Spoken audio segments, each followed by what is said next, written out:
You're listening to Talk Daredevil, a podcast about all things Daredevil in the greater Marvel Universe, brought to you by the women behind SavedDaredevil.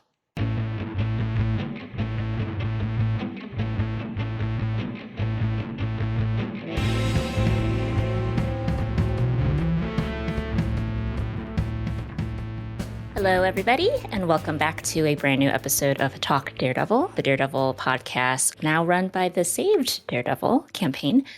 We are so happy to be back together today to talk about something that just recently happened. If you were following us on social media, then you would have heard all about it, San Diego Comic-Con. I'm Phyllis, and I am joined by a few lovely team members who will introduce themselves right now. I'm Christine. I'm Aisha. I'm Rhiannon. So today's pod will be kind of all about recapping our full comprehensive experience at San Diego Comic-Con. You have heard us talk a lot already about the Daredevil news and Marvel Studios Hall H, and so we're not going to rehash that too much, but we did want to give everyone a glimpse into what it was like to just be attending San Diego Comic-Con again in 2022. You know, I think a great place to start out is maybe going around the board and talking to our San Diego Comic-Con newbies on this chat, who will be Aisha and Christine. And why don't you guys share sort of what you were the most excited for, what you were nervous about, whatever floats your boat. Yes, so this was my first San Diego Comic-Con after 2 years wait, because we were supposed to go to the 2021. That's what the tickets were for. And then the pandemic happened. So this was my first con after the pandemic. The pandemic is not over. I know it's still around, but this was the first time I traveled to the US. I live in Canada, and spent some time with family, and also attend San Diego Comic-Con. So this was very exciting. I've been to many cons, and I'd always heard that San Diego Comic-Con was a completely different animal, and that turned out to be true. What was I nervous about? I was nervous about the whole H line. I'd heard so many things about the camping out and that experience, and it's like, yes, living through that was, I think, one of the highlights.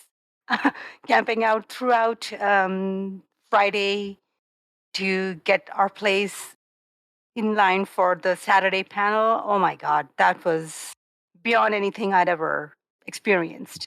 So that was something very exciting. How about you, Christine? Oh yeah, I I had no idea what I was getting into, and I think also with the logistics and everything, because I flew in from Sweden, and first I just had like the business of even getting there because I had booked tickets with Lufthansa via Munich, and then I was happy about that because our national or Scandinavian airline SAS they were on a pilot strike, so I'm like, oh yay, I have at least Lufthansa tickets. And then that was kind of like, I'm not going to go into the details of all of that, but I was just so focused on even getting to the US and getting to San Diego on time that I think when everybody else was like planning panels and stuff ahead of time, I was like, no, I'm just gonna get there. And I think what I was looking forward to most was just for me, this was the first time meeting all of the team members that were there on location. I have met other members of our team previously, but those have been the European members. So I was mostly just looking forward to meeting people in person that I've known and been friends with for 3.5 years now. And they were every bit as lovely in person too. So that I feel like we really, we hit it off really well just right from the get-go. But I hadn't really planned much ahead of time, as I said. And I was just kind of into like kind of going with the flow, and I felt safe knowing that we had plenty of people on the ground who had been there before, had done Hall H before and everything, so that even though all of that seems super complicated, I knew that we collectively were ready for it. I have been to cons I've been to New York Comic Con one time. I've been to Baltimore Comic Con, which is actually a convention I would recommend. It's one of those big, small cons or medium-sized ones that are actually quite nice, especially if you're specifically into comics. I have been to Thought Bubble in Leeds, which is a nice comic book convention in the UK, and I've been to a couple of Comic-Con Stockholms. I can tell you this was like 15 times the size of a Comic-Con Stockholm. So I tried to be prepared for just like a huge venue, but it was even bigger than I imagined. it's like you have no trouble getting your 10,000 steps a day in if you're at San Diego Comic-Con at all. So What was your high amount for you guys? I think 18,000. Okay, Yeah, yeah, also yeah, 18,000 steps on Friday. right, yeah. Yeah. But speaking of the whole age line, I think my experience was similar to Aisha's in that I was kind of worried about it beforehand because it just seemed like such a crazy idea. But it was so nice. I mean, like Phyllis, you brought the lawn chairs, and it was so time to just like the weather was. I And the mean, umbrellas. And yeah, and the umbrellas. It was a very scenic place to be in line in. And you got to chat with people, and it was like nice and friendly. And as someone who, on the one hand, I'm a pretty social person, and on the other, I can tend to be overwhelmed with that many people in one place inside the venue. So just being out there with the fresh air and just like hanging out with people, it was much more social and friendly than I thought it was going to be. So that was actually that was surprising, but and also the fact that it was so well worth it at the end. It definitely makes me chuckle when you guys say like, "Oh, Hall H line like highlight," because it is kind of this thing that takes on a lot of like mythology, just with how intense it is. But you're right, just with the weather being what it was, like really lovely, and being by the water, and just being with like good people. Yeah. I'm glad that was like made a lasting impression on you guys coming out of Comic-Con. I kept hearing like horror stories about people who were in the Hall H line and didn't get the pass. I'm like, and I can't imagine that happening. So we were very lucky to have experienced people who had done this before. Yeah, that's Phyllis and all the Yeah. people she brought in. Because I mean, like having been, this is my fourth San Diego. Hall H line was still like that big unknown, that big like thing that I had never done at San Diego. So Mhm. I echo all of that gratitude. Well, Rhiannon, as someone who has gone to San Diego Comic-Con 4 times, would love to now hear kind of the flip side of the experience, right? Someone who has been there, how are you approaching it? Legitimately, 2019 San Diego Comic-Con broke me. Like after that, I was like, I'm not going, like I didn't buy tickets for this year. I was like, no, I'm taking a year off. I had to go to like a foot doctor after. Like I was seriously broken. Obviously, I've had a few years to rest, and I was ready to go. Picked up a personal trainer in that time. So I definitely was going at it. I did not hit 18,000 steps. I think I hit like a maximum of 15,000, which I'm actually kind of proud of keeping my step count low. There were definitely times where I was like, oh yeah, you guys go do that. You need that experience. So I'm gonna sit here for a little bit. And that was just me trying not to die. So I feel like it was a very nice balance because we did have New York Comic Con last fall, and that was a pandemic con. And it definitely was light. Like it was missing in a lot of the magic. It was missing a lot of, Marvel wasn't there. DC wasn't there. How do you even have a Comic Con without Marvel and DC? How, it didn't have much. This con was lovely. It was a full con. You had all the magic of it. Some things were lighter. Some of the smaller panels, the cast attended via Zoom instead of being there in person, but they were at least live. Like New York Comic Con, there was one where we seriously went in and they just played a video with no interaction. So, I feel like they did as much as they could to make this a full con, but it was just so lovely. I've read estimates that there was maybe 25% less people. So just like being able to walk through the exhibit hall floor and not a solid mush of people, and just being able to get to some of those things, being able to get into an offsite without having to wait in a 2-3 hour line. I mean, the fact that they still had the offsites when there wasn't enough people for there to be a 2-hour line, it was really amazing. So I feel like it was a great year, especially for like a first year. I think it was a great time to come. I think it was a great time for everybody to get back into it. Well, I mean, because even within Daredevil, we had a last minute cancellation. I hope all of those people are able to come back next year. Let's go ahead and get shoulder to shoulder safely and just make it miserable again. But if it stayed 25% light, I would be super happy with that. It allowed us to have some really cool experiences that we probably wouldn't have been able to have. Absolutely. Well said. And yeah, I'll say, as someone who's attended and has experienced that shoulder to shoulder mush of humanity, which I like to describe the show floor as, I remember on Thursday just being like, wow, there's like a breeze in here. You can like moved your arms. You had like space around you. I was very pleased just because, this is something that's still kind of being figured out by these large conventions. Really pleased to see a lot of compliance with the rules, which made me feel much better being, in those spaces with other people. But for me, just being able to go back, San Diego, I am local to San Diego, so San Diego is my home con. Which I realize I'm very lucky to be able to say that. My husband and I have always talked about, like, if we didn't live in San Diego, I don't know how often we would actually be able to go, because I just admire all of you who have had to travel significant distances. Like New York to San Diego is not like a joke either. That is, an investment of time and having to get through the airports and all that. And then international, even more so. So kudos to all of you for like doing the travel right now and getting into San Diego and being able to experience this. But truly being back, though, after 3 years now, was just like a balm for my soul. This is the time of year that I look forward to the most. I'm not someone who necessarily is always putting my fangirl cred out there in public, but the 1 week in a year where I kind of get to just like live that life is at San Diego Comic-Con. So being able to do that again, being able to go to the convention center, seeing all the buildings covered up, with all the wraps, knowing that there's like offsites 360 around the convention center, is just so much fun to be like immersed in that. That was really like what made me kind of the happiest. Hoping and expecting that was the feeling I was going to feel kind of leading up to the convention. And then when I finally got here, feeling that. And then even more than that, because obviously like so many of the team were here this year, being able to meet a few of you guys in person, which I hadn't met Christine, I hadn't met Mary, and just having the most wonderful, magical 4 days together. That was truly the best. So I guess to kind of pivot then, jumping into talking more about our experiences at the con in general, I guess I would love to start out with, if you guys had to like give a grade to your 2022 San Diego Comic-Con experience, what would it be? And then if you wanted to like start shouting out a few like memorable moments, we can kind of break it into some categories, but I kind of love to start there. Aisha, how about we start with you? Oh, that's hard.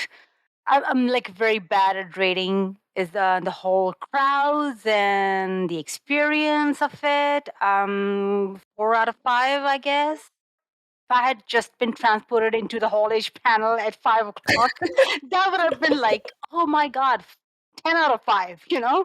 That would have been totally different, because that made it worth everything. Like all the aches and pains and whatever discomfort, even if there was any. Because yes, certain times of the day it did feel like, oh my God, are we gonna get the wristbands? When is it gonna end? Are we gonna get some sleep tonight, or what? What's gonna happen? Because there were a lot of logistical things we were worried about. There were things that made you tired, but that moment between 5 and 6 p.m. on Saturday, that made it worth 100%. So on that note, it was 5 out of 5. The rest of it, 4 out of 5. I think that's fair.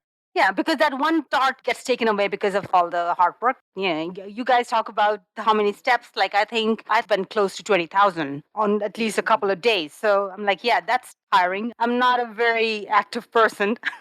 I felt that in my bones. But some of the highlights, like what are the things that I remember the most? Yeah, the Disney Plus photo op was very much fun. I enjoyed, sitting on that lamppost as Kamala. And yeah, I enjoyed that. All right, Christine, what about you? Yeah, like I said, I think my expectations going in were sort of abstract in terms of the con. I was just like, it'll be whatever's going to be. And there were also so many things around it that I feel like the con was like, yes, that was the reason we were there, but it was just a part of the entire experience. But as cons go, I mean, of course, it had everything. In terms of just being able to like walk around and see everything, I would probably give something like Baltimore Comic Con, which I attended in 2013, a slightly higher grade for the reason that it was slightly smaller and airier and like less people, and it was easier to take everything in, because you get to a point where something is so large that you really need to go into it with a game plan, which I didn't.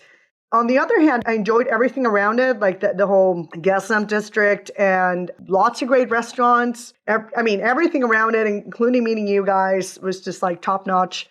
So, I mean, I would give it like the whole experience, I would give like a 4.8 out of 5. The con specifically, maybe more like a 4 out of 5, if that makes sense. But in terms of highlights, it was kind of fun. I did go to see David Mack in Artist Alley and give him a copy of my book.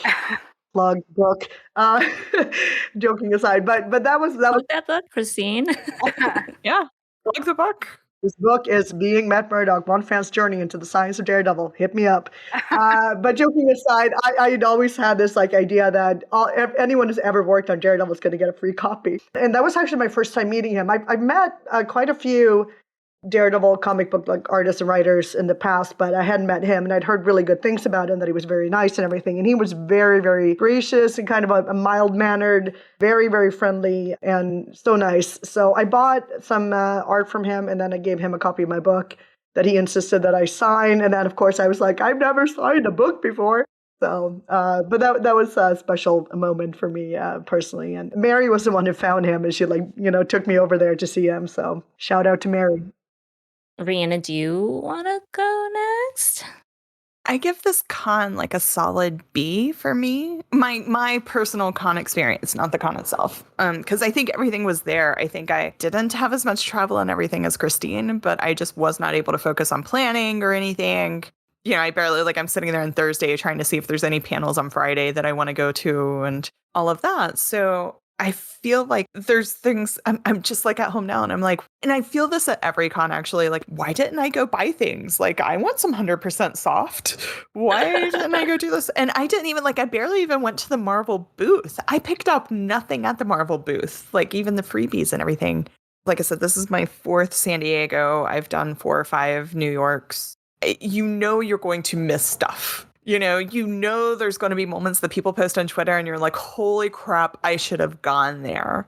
I mean, my biggest for it is like the Lord of the Rings panel. I have zero interest in Lord of the Rings, but oh my gosh, they had Bear McCreary and a live orchestra, and like everything about that panel sounded amazing, even not being a fan of that show. So yeah, I know I'm going to miss that, but man, it would have been awesome to have been waiting for whatever was after and stumbled into it. And I didn't have any of those real moments where because almost every other con, it's been yeah, I wasn't going to that panel, but I needed something in that room. I needed a place to cool off. I went and I sat in it, and oh my gosh, it was amazing. Mm-hmm. I planned and went to a few panels that were amazing, but I didn't have any of those little magical moments that puts it over the edge. So that's just my personal experience. And it's not to say that those magical moments weren't there. It just didn't all line up this year because I was more focused on hanging out with you guys than anything. I'm getting to see our international slate of Daredevil women, and we're getting to, we're getting to do this awesome experience. At the North American delegation and the European delegation of Save Daredevil finally meeting in one place. Yes. Right? Yeah, we're very proud of being an international conglomerate, with presence on several continents, or at least 2.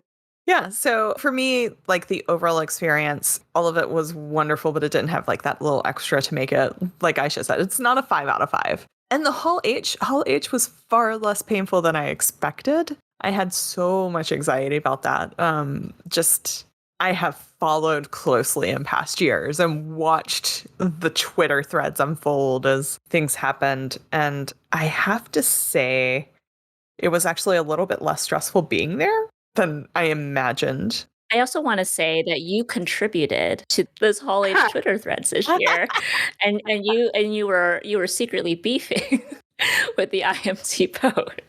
I don't necessarily need to keep any of this in. No, that's one of my favorite things about cons is live tweeting. I enjoy going. I've gone as press many times. We were there as press officially this year. And I enjoy feeding those Twitter threads. And one of my friends actually teased me during the Hall H panels that real press outlets were reporting real stuff he wanted to know. And I was reporting just trash, but it was stuff that I found interesting. So when we were in the Hall H line, we were having a lot of fun, and we were right next to the IMDb boat, their party boat, and they were having some fancy party, supposedly. Yeah, and they were also possibly the reason that we weren't able to set our butts in a place that we were staying all day until 2 p.m. So that could be where my IMD beef started. I'm sorry. Did you just call it an IMD beef? I'm trademarking that. Yeah, I think you did. My That is IMD legitimately beef. funny. Yes, your IMD beef with the IMD boat. But honestly, making fun of the IMD boat was a highlight of that particular part of the afternoon and evening. It really was. I mean, we were parked right in front of, I mean, yes, if our Hall H line can be right in front of the IMD boat every year, that would be awesome. Or if IMDb just wants to invite us on the boat, I will drop the beef.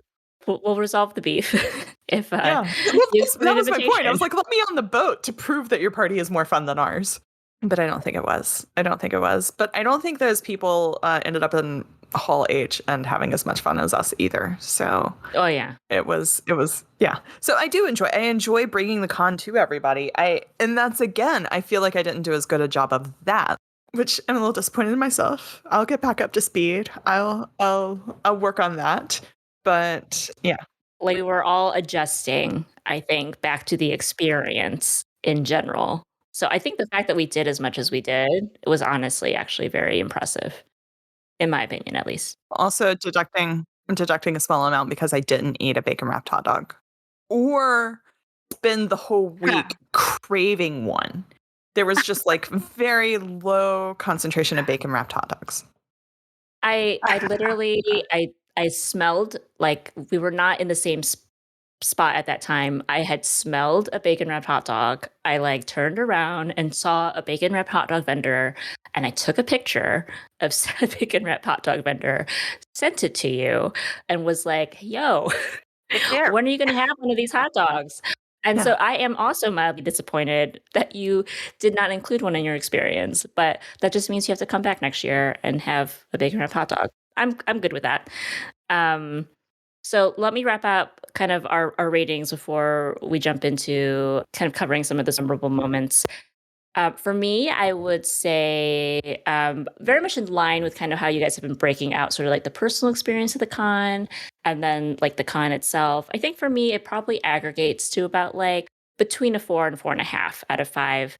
I think that the highs were so high. Obviously, being in that Marvel Studios Hall H and hearing that news was a very big high. Like many of you, I literally had no time to figure out my schedule, even what my potential schedule might be until probably like the day before, maybe. So I did have this list of, oh, I really would love to do this. I would love to do this. And this is, again, like you have all said, this is the story of going to cons, is that there's a list of things that you would love to do and that you never get to do. But I think there were more things that I wish I had done for various reasons, whether it was just time or prioritizing things like the Hall H line and the people in it, or just like being tired and not really wanting to like deal with running to a panel that may or may not have room. So yeah, but I would say what made the experience still ranking very high, you know, in my mind was when I did want to do something, I was able to do it. I was able to get to the places that I really did need to go without too much trouble. I did end up spending a lot of money on Sunday. I was just walking around the floor with my kids and saw the 100% soft booth and was like, wait, I wanted to go here. And then proceeded to like drop too much money while I was there. Placing my online order now so that I can join in on that. Yeah.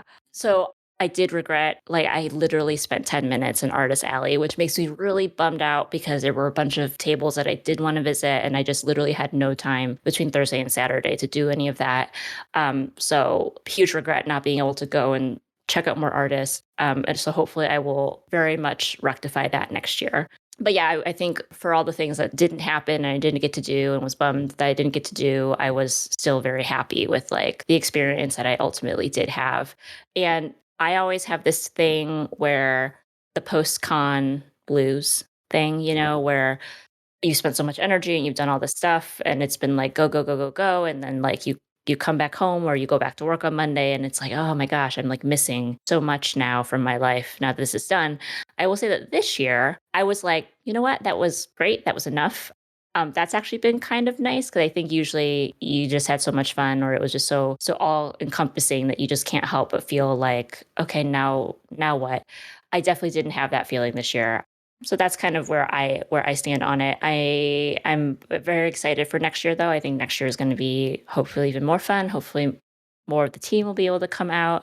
And yeah, I think let's dedicate maybe the rest of this pod to talking about some of the things that really do stick out in our memory as far as things we got to experience. And I have kind of a few categories. We could talk about what we really enjoyed inside. So that's like stuff on the show floor, panels, and then stuff that we like enjoyed outside. So offsites and anything else that might have happened outside the con. So I know when it comes to inside, between the four of us, like how many panels did we actually attend? Perhaps not that much, but I know that we did hit a few key panels that we did enjoy and maybe would want to like talk about. Rhiannon and I went to, I guess, one of the very first panels of the con, because I don't think there were that many that started at like 10 on Thursday, which was a disability panel, which was interesting. And I was also late for it, but it started late, like 15 minutes late. So I'm always kind of worried about like, is it something you can kind of sneak into? But I didn't have to because it hadn't started. I only knew about that because Rhiannon had looked it up, and like I had not looked up any other panels, and I've been flaky like all con. I just like walked around aimlessly and I don't know, absorbed the the ambiance of the place. So I only knew about it because somebody else on our team had pointed it out and put it on our schedule. So I had it down as the wrong time, and I totally like misscheduled later stuff in the day, because when you put stuff on the con schedule, it automatically adjusts it to your time zone where you are. So like I had it on my on my calendar, it popped up as at 1 p.m. And so when it came time to sign up for offsites, I was like, oh my gosh, I have a conflict at 1 p.m. and caused a big mess there. So that disability panel was really great. It had Lauren Ridloff and some other, can't remember the other names because it was a really long time ago at this point. But it was a really good panel. I thought they touched on some great points. So we did that. I went to a panel over at the Hilton in the Indigo Room, which I don't know if everybody else got over there any. Every year I put down at least one or two panels on my list that are in the Indigo Room, and I never make it there. But I did see where the Indigo Room is now. Yeah, so I'm like, there it is. So maybe next year. Yeah, I love hanging out at the Hilton. The Hilton has a great lobby to hang out in. So I've spent a lot of time over there and ended up in the Indigo Room. So there was some stuff that I was interested in. I sat through a couple of panels over there that were, like I said, there was one there that was zoomed in. This is where the fun, I was going to one at like 2:00. So I went ahead and popped in the room at 1:30 because I know it's perfectly fine to come in the middle of a panel. And it was the Abbott Elementary panel. So they had the cast zoomed in. Yeah. But it was very interactive. I mean, they were still interacting with the crowd. You could tell it was live. To me, sitting at the back, it's the same as if they're sitting up there on stage, because I know I'm not going to like go up and hug somebody, or, except for those in the very front, your experience isn't going to be that different because they have great screens everywhere and everything for you to see. So I caught the end of that panel, and there was an upcoming Peacock show with Julie Pluck about vampires, which my joke the whole time is that I was a vampire. So I had to go to the vampire panel. So I sat through that and got in some other stuff. But other than that, it was all just panel regrets, like finding out later that cool stuff happened and I didn't go to it. I know. I think we both heard about the Lord of the Rings panel at the same time, and we were both like, damn, like that would have been so much fun. That should have been a Saturday panel. I still stand by that. I stand by that. I don't know why it wasn't. We should have been able to experience that. Yeah. I'm with you. I'm actually kind of jealous that you caught the Abbott Elementary. I've been slowly getting through the show. It's a broadcast comedy, very much in the vein of like Parks and Rec, The Office. It's just so much fun and like joyful and pure. So that's my little plug. For me, I'm also filled per usual with panel regrets. But the one panel that I did make it to personally that I was very happy I did was the Severance panel, which was in Ballroom 20.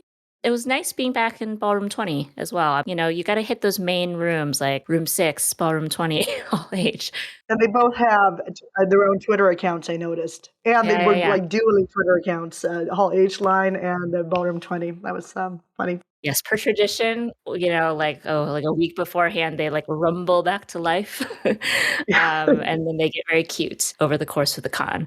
No, but it was great. I'm a huge fan of that show. One of my huge regrets is I didn't have time to make it into the Severance offsite, which was at the Hard Rock Hotel across the street, which had, like, from what I could tell, the best swag I may or may not be watching some auctions on eBay because I just want that stuff so badly. I am going to plug the show too because it is just one of my favorite shows of the year right now. And it was such a nice panel. It was full of great people, known quantities to a lot of people. Adam Scott, Ben Stiller, for whom it was like his first San Diego Comic Con, which was actually kind of shocking. It was moderated by Patton Oswalt, and just like you see a lot of panels with casts, and maybe we'll bring this up when we talk about the other Hall H panels. Some casts got it and some casts don't. This cast really like clearly had so much fun together, was so excited to talk about the show. I think they're going into shooting season 2 really soon, if not already. And it was just really sweet because it was literally the San Diego Comic Con debut for like almost that entire cast. So every time someone came out, they would just be like looking so shocked and thrilled at the audience and like everyone just like cheering for them. That kind of thing also like pulls my little Comic Con going heartstrings because I just love seeing people who haven't been there as guests like clearly seem to be enjoying themselves, instead of looking like this is a chore. So yeah, so that was a really fun Ballroom 20 experience for me. I know that a bunch of my friends made it into the Marvel Studios animation panel that was in that room on Friday. And my husband was very proud to break some news to us while we were waiting in the Hall H line about Charlie Cox Voicing, yeah. voicing Daredevil in the Spider-Man year 1 animated series. And from what I heard as well, they actually saw the first full episode of What If season 2. Mm. So that's just, that.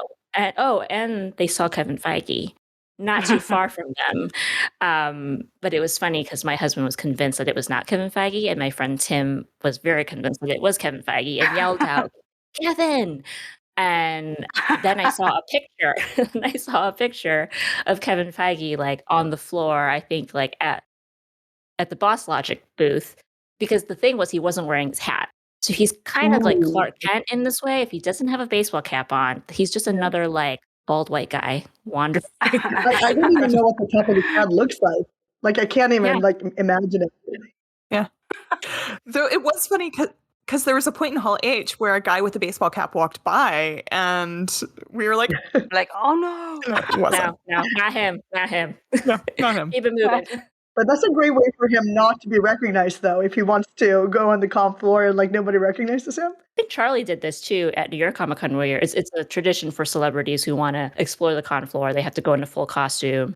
I think I saw really cute, like Jack Quaid, who is in The Boys and Star Trek Lower Decks. He was wearing the Scream costume because he was in the latest Scream movie, and he like had so much fun doing that. But no, Kevin Feige just has to take off his hat. No one will be able to pick him out from the crowd.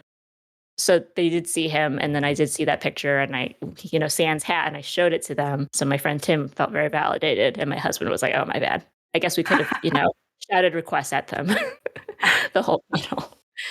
But that panel sounded like a lot of fun. I'm not like super invested in like the Marvel Studios animation, but it is kind of cool to see how they are choosing to like grow that side of Marvel Studios. And I guess, this could be a question for someone else to talk about on a different podcast, but just what that means now that they're breaking Marvel Studios animation out of the MCU timeline. Because when we were at Hall H in 2019, right, like What If was very much a part of the Phase 4 announcements and all that. But again, topic for someone else, not for me. So I had quite a bit of panel regret too, because like I said, I had a few panels that I'd noted down on the spreadsheet and I was never able to make them. But I'm glad that I was able to go to the Star Trek offsite, the 10 Forward experience. And this was announced like, a month or so before Comic Con. And it was my sister-in-law who bought tickets for me and my brother because we're a Trekkie household. And she said, I want you both to go to this place together. I want you to have fun. I'm like, thank you. So yeah, he didn't have Comic Con tickets, but he came for that, and it was great. It's actually a recreation of Guinan's 10 Forward bar from Star Trek Picard season 2.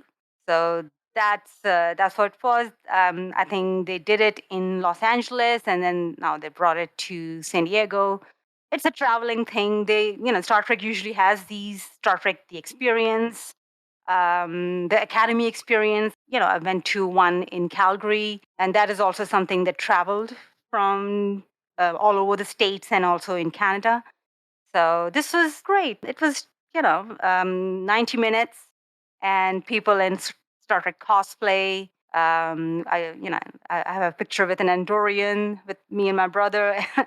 There were Vulcans moving around, talking in, Vulcan speak. As a lifetime Trekkie, that was a very fun thing to do with my brother. I never get to do these things with, and like he's a nerd, but he's not a nerd that goes to Comic Cons and stuff like that. He's the nerd who watches shows, and he will call me every couple of days and we have long discussions on episodes. That's how we nerd. We talk about TV shows. We've always been Trekkies. My dad was the one who got us into Star Trek, but I tried to get him into my side of the comic book stuff as well. I got him into Daredevil and Punisher and Defender. So he's not a comic book person, but he enjoys those shows. So yeah, we're like we're nerding out. We nerd out together. So it was fun to experience that with my brother. Well, and speaking of Star Trek too, you did have the benefit of when you were in Hall H for Saturday, you got to also experience all those Star Trek panels. Those three panels, that was amazing. Yeah, like I've been to Star Trek panels before, but the whole experience was special. This was the first time I think the Strange New Worlds cast was there because they have just finished their season one, and Lower Decks. That was the first time I was seeing them, and Picard cast I'd seen before, but it was nice to see Sir Patrick again. So this is very exciting. It was a lot of fun for me. Yeah, I do remember my husband though was like kind of whispering in my ear, "Well, Anson Mount is here and Patrick Stewart is here." Maybe. I'm like, I don't know. I don't think Yeah, so. I feel like that was just to tease people a lot Right. Yeah. as they went through. Well, and Simu Liu was in the city. Yeah.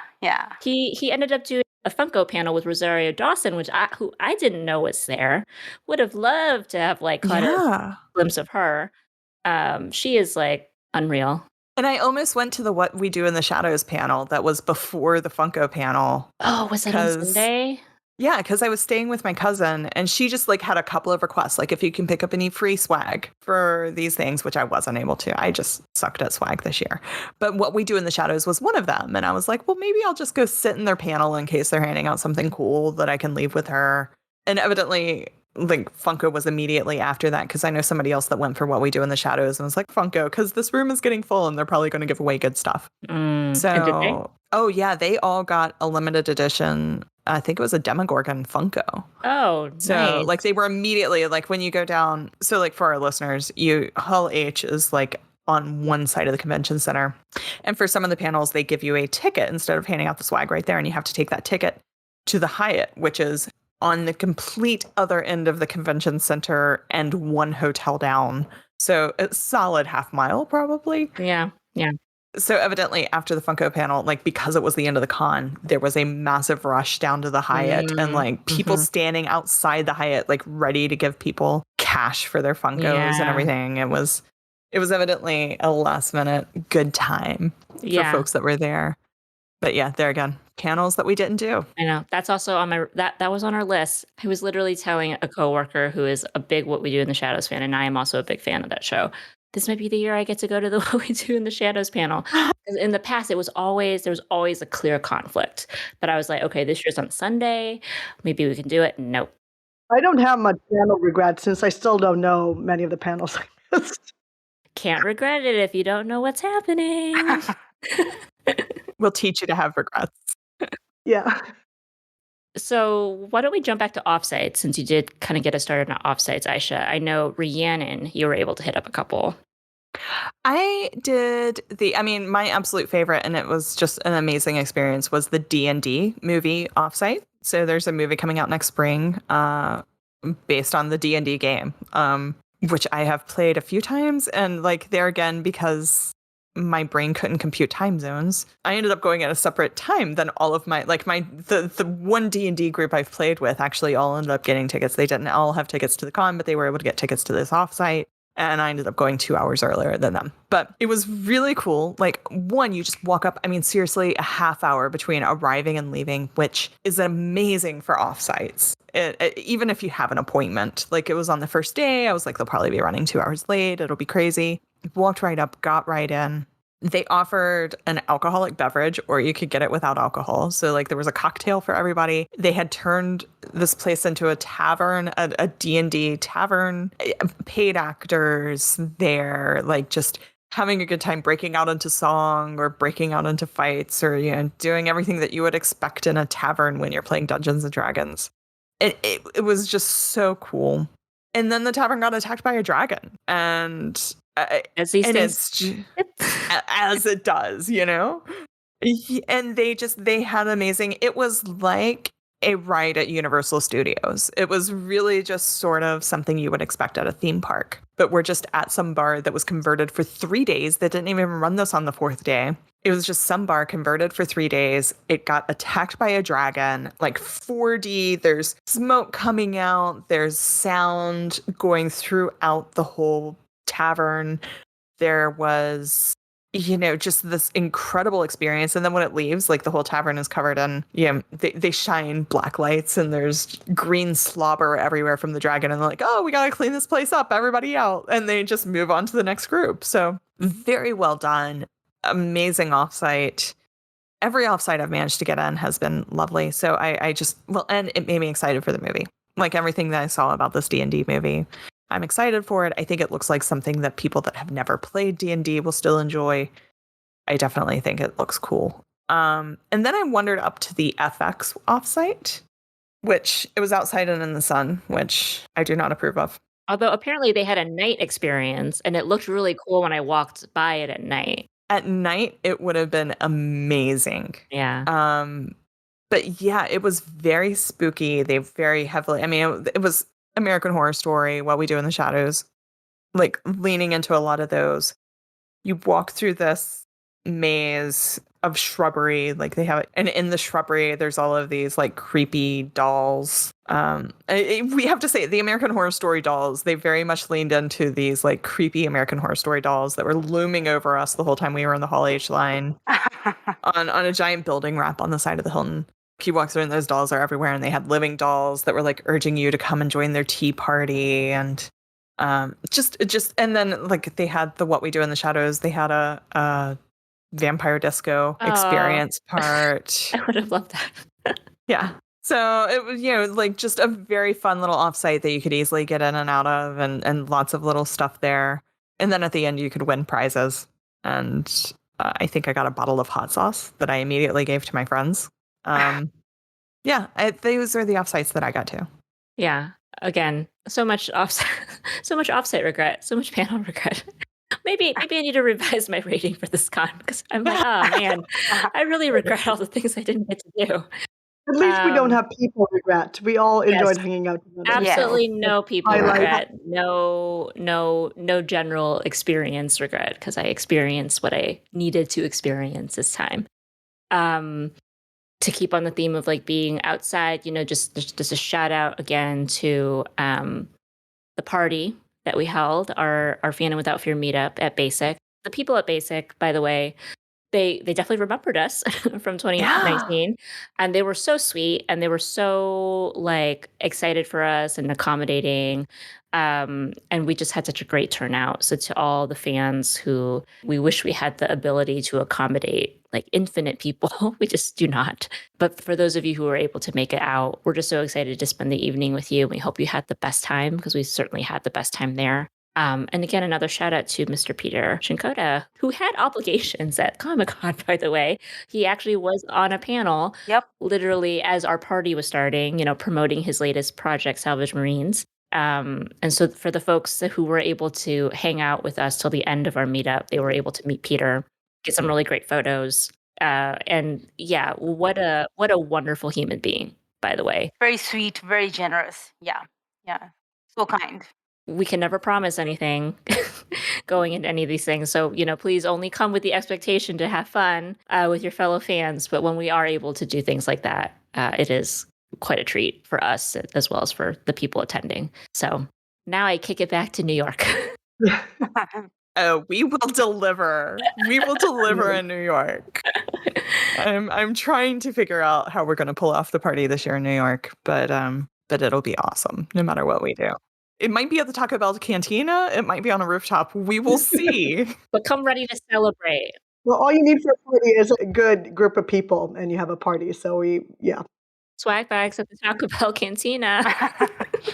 And speaking of swag, we handed out all the swag, kind of another highlight, both tiring and a highlight in 2019, but handing out our fans in the Hall H line. They appreciated the fans in that heat. Yeah, the people who were about to say no and then saw us with a fan and they were like, yes, this is why we bring the fans to San Diego Comic-Con. It was truly when we thought of it in 2019, we're like, this is an inspired idea. And it is, because everyone is like, please, please give me a fan. I need a fan. And then they just chat you up about what the fan means and, about the campaign. So we got to meet a lot of really cool people in that line. I ended up having a very honed in elevator pitch summary of what the campaign was and what we're doing now. And hopefully all those people who did get our fans were very pleased and surprised and happy for us when they too got to see the news about Daredevil in that room. I loved seeing the effects of that too, because I was one of the ones who I was sitting in our spot while you guys handed out the swag. So I took some of the pictures of it from where I was sitting. And then I looked around and you just saw so many people with that Save Daredevil fan. And I'm like, this is great. It's like an entire sea of people with our message, and very, very visible. Yeah, but we should also mention that we, our neighbors in line, were kind of psyched that they were sitting next to us, that we were the Save Daredevil team. And there were some other people too who were like, oh, they're the Save Daredevil people. And it was very rewarding. No, but there was also someone, I remember we were on the other side, outside the con facing the city. And there was this dad with two kids walking by. And he turned around to look at us. And then I heard him describe to his kids who we were and what we'd done. It was just oh my gosh, he's like, they saved Daredevil. So yeah. Yes. It's this mythos around. Well, we're trying to build on the mythos. Well, I mean, it's not like most people notice, but there were some that were like, oh, it's them. So that was really cool. I'll always remember that very kind tweet. Somebody took a picture of us while we were handing out the fans and said, I met the Save Daredevil leaders. Leaders. I'm like, and speaking of kind of interacting with people in that capacity too, we definitely met a lot of really cool cosplayers, a lot of great Daredevil cosplayers, Defenders cosplayers who were very excited to get bricks thrown at them or to hold our sign, our fan and take a photo. And I did stumble into the Marvel cosplay meetup that evidently, if we had looked at our schedules, we might have found.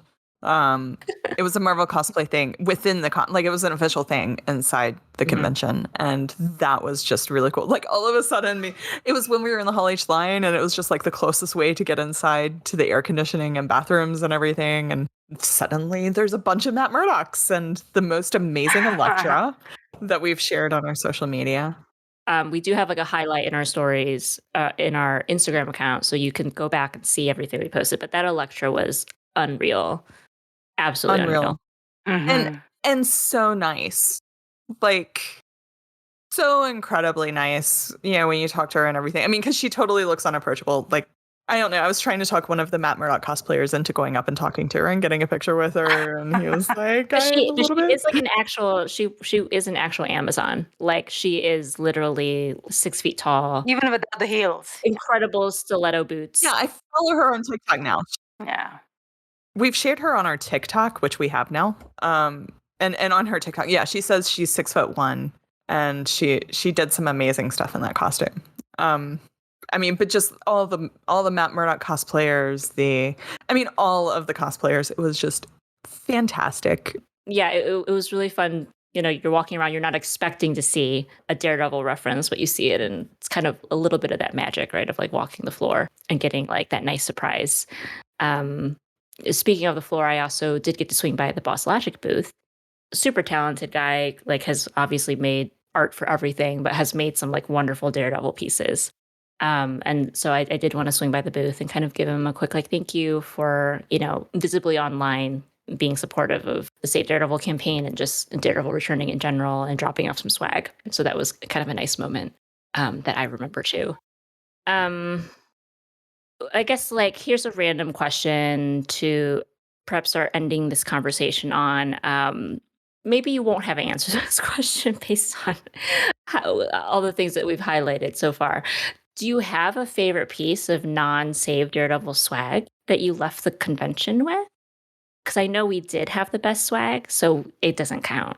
But I'm curious though if all of y'all have anything that you just really like and we're happy to have left San Diego with. So I never hang on to my swag, like almost never. My friend that usually goes to these cons with me, like immediately, like she gets anything she doesn't want, she just hands it to me and knows it's going to be on eBay in 5 minutes. I am having difficulty parting with that Multiverse Saga hat that we got from Marvel. I admit it's up on eBay at a high price. Like, that's how I get rid of things. Like, somebody gives me this much money, I part with it. But that is a beautiful hat, and I will always associate it with that moment. I'm keeping the multiverse hat because I even came into town planning to buy a hat, like a baseball hat, because I don't own one. And here I was thinking like, well, we're going to wait in line and be outside a lot, so it might be good to have one. And that turned out not to be much of a problem since Phyllis and everyone who was, I guess, on the ground team had everything prepared with like umbrellas and the lawn chairs and everything. So I didn't really need one. But now that I was given one and I don't have one, I might keep it, because it's like, if you're going to have one, this is a great one to have. Like, that's one of, again, regrets that I didn't get to buy anything on the con floor. Like, that's something I need to fix for the next con I go to, because I came prepared money-wise, but I didn't get a chance to buy anything. I did get you that Miss Marvel pin, though. Oh, yes. Oh, and Rhiannon gave me another Miss Marvel pin. So I did get those two. Oh, but nice. Yes, so thank you. Yes, I got some Miss Marvel swag. So yeah, okay. I have to revise my statement now. I do have some, which other people got me, but I didn't get to buy anything myself. But yeah. Okay. I think that will probably wrap it up for this conversation. I guess we're all home now. Christine was the last one. And will I be seeing everyone here next year? Absolutely. Yeah. Yeah, I'm planning on. Hopefully. Yeah. Even more of us. It's just going to be a celebration every time we're at a con now. Oh, yeah. I mean, 30 years from now, we'll be there in our walkers. Like, remember the show Daredevil? Here's a fan. And then we'll get to go sit in the ADA line. Yeah, we're going to be campaigning to get renewed for like a 31st season. Yeah. It's going to be like old man Daredevil. No. And the people who are pointing us out then 30 years from now will be like, oh yeah, those are the Save Daredevil ladies. Wait till you hear about what they did. Yeah. Our grandchildren will be running around like, my grandma was in Save Daredevil. Anyways. But yes, what an amazing time. What an amazing experience. I think for all the hard work it was and all the stress and definitely some anxiety leading into it, I think we can safely say it was worth it. So yeah, and can't wait to do it all over again. And New York Comic Con is coming up very soon, 10 weeks or something like that. So, My God. or maybe even. And you all will be there. So you can ask all these ladies how they enjoyed San Diego and just have fun with them again. So I wish I could be there, but unfortunately I will not. But again, I'll see you all again next year. So that makes me very happy. So thank you for listening to our official San Diego Comic-Con recap. Hopefully once we get through New York Comic-Con, we get a little recap of that one for you guys too. But in the meantime, if you want to catch up on any of the things that we did or said or posted about San Diego Comic-Con, you should be following us on our social media channels. We are Saved Daredevil on TikTok and Twitter and Save Daredevil everywhere else. We've also recorded a few Instagram lives while we were at Comic-Con, so you can check those out.